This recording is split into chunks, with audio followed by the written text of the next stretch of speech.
Hmm. Hi, Aries rising sign. Here is your weekly forecast starting on the 14th of May until the 19th of May. So you have got a second and the third house activation going on. So value and security, as well as communication and community, that are the most active part of your chart.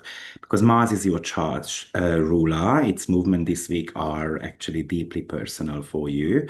And Mars is going to be shifting into the sign of Taurus, your second house. So sometimes Mars acts like a bit of a surgery. So it's trying to cut out wasteful finances, or it is trying to make you very motivated to generate more income. So welcome back to my channel. This week begins with a massive concentration in your second house, the house of money and self-worth. It feels like you are solidifying your assets. But the real story is that the ruler of your chart, Mars, meeting Chiron in your first house, and that's about your physical body, your ego, your right to exist, the right to lead. So you're gonna have to be able to face your own fears, maybe why you are not ready to put the boxing glove on. And potentially you're gonna have to even overcome some of your insecurities, or you're gonna have to start making certain type of healings in your life. So this is brilliant. If you don't feel in shape, go back to the gym and so on. This is also supported, by the way, the Sun Mercury series conjunction as well, because Mercury rules your sixth house. Series is about self-care, so it's getting spotlighted in your second house. Maybe this is all about finalizing a budget, the salary negotiations. Maybe you are ready to make a major purchase. Maybe it's an investment. But Atlantis is moving into your second house as well, which is telling you that it's time to check what is leaking your finances. It's a deep audit of your tools. What do I need? What do I not need? Check your car. Anything you use to earn needs kind of like a bit of a stability check in the sign of Taurus. Potentially, even Mercury rules contractual agreement and work in your chart. So you might want to be checking the fine print of your contract, especially when it comes to such things as holidays or finances or bonuses, and ensuring there are no hidden leaks or ethical type of compromises. And this could also talk to you about looking at investment opportunities as well. Often series actually is more about buy it for life version of a tool that we invest into. So this might be a long-term investment or a long-term purchase. However, this is definitely an invitation to check your financial glitches. Like, make sure that you don't make small banking error, or maybe you are looking for a receipt, for example, and you cannot find it. These are signs of certain type of structural flaws in your finances. So you're gonna have to be able to fix them. Um, Also, maybe it's about you having to feel better in your own skin and boosting your self-worth, leveraging on your self-worth. But of course, we can over leverage on that as well. You might be tying your human efforts and your worth to the numbers that you have got in your bank account today, and that might be a mistake. Cutting corners to make a quick buck might actually lead to a bit of a disaster later on. Atlantis could be warning you about that too. Now, with that Mars and Chiron conjunction in your first house, Chiron is the wounded healer, and it meets the dispositor of it. So it is trying to give us the strength to cut something out of our body regarding our physical appearance or vitality. Or Aries rising sign wants to be the first. And maybe you have been feeling defeated. So how can I kind of up my game a little bit? And once Mars is going to move into the second house, it's going to be ready to kind of start building things up for you a little bit, building up your confidence, potentially giving you a bit more cash as well, and so forth. But it's all about rolling up the sleeves. It's all about having to deal with that Chiron fear. So you can start an intense training, you can make a corrective surgery with that, you can change your look radically as well. With Chiron, it hurts, but the healing process actually starts. So it's never easy with Chiron. Maybe it's all about advocating for yourself. I'm going to be speaking up for my needs. I'm going to be reclaiming my own power.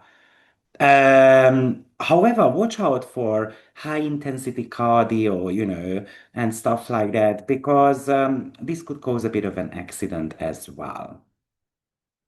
Now, you can become very defensive also with this. You can feel triggered and overlooked, and it's very easy to get into fight as well, burning up bridges behind us. So just watch out for that. Maybe we want to use this Mars Chiron conjunction more to do with self-improvement. Or like I said, it could cause certain type of injury. So if the body is in pain, then it's kind of like a messenger. So take it down a notch or two. Or this is also about learning to show your vulnerability as well.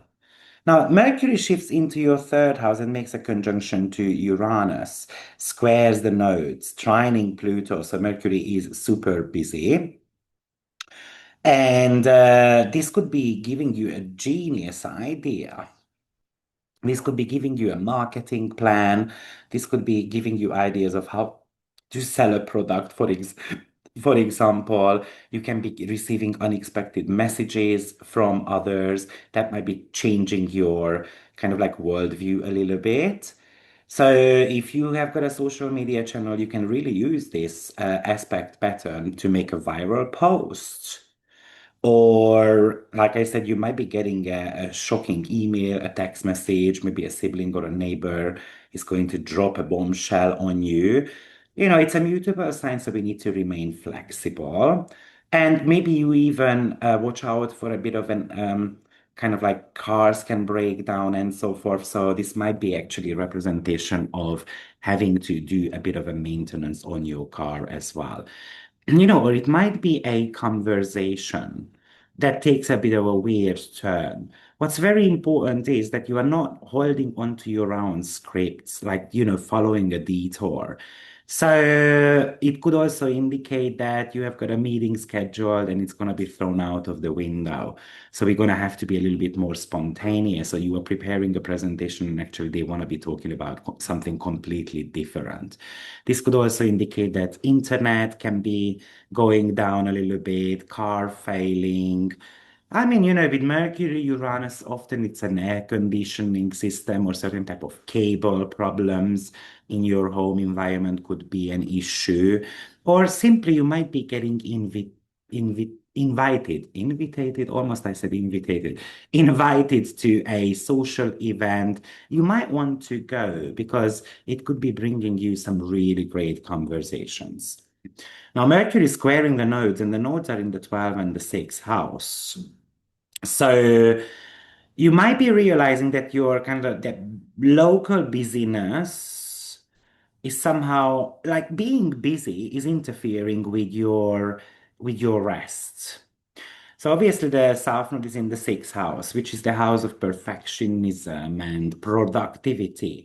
So we can be really kind of like focusing on work. We want to create something perfect. And when we want to do so, then that's when we make mistakes. 6th house. Sometimes it's just going to have to let that go. We can really use the Pluto trine, for example, to create a community, again, that viral social media post that I've spoken about, or you're ready to change your entire social network, or you get these genius ideas about what you can work with. The 6th house is micromanagement, especially with Virgo. So you've got a to-do list. Do I need to follow the to-do list, or do I need to actually be a bit more flexible about that? What if I kind of looked at my to-do list and then I focused a little bit more on my spiritual vision, North Node in the 12th house? Um,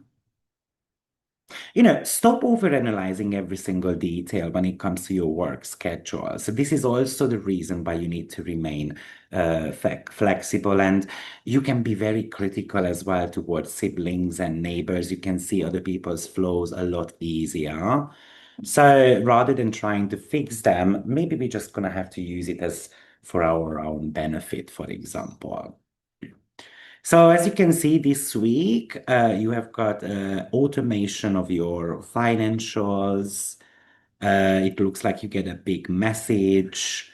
You have got quite a heavy to-do list, but we're going to have to kind of prioritize how we want to do that. We might need to be having a bit of a vulnerable, deep conversation with your family members, especially once Venus moves into your fourth house this week as well. Maybe this is a conversation that you might want to be having, for example, with your partner or people that you live together with. And you can get a lot of kind of like support from your friends as well. So don't ignore those type of ideas because one of them could be kind of like a winning scenario. So, and also remember that the Taurus Mars is trying to build now wealth for you, but brick by brick. So it's not immediate.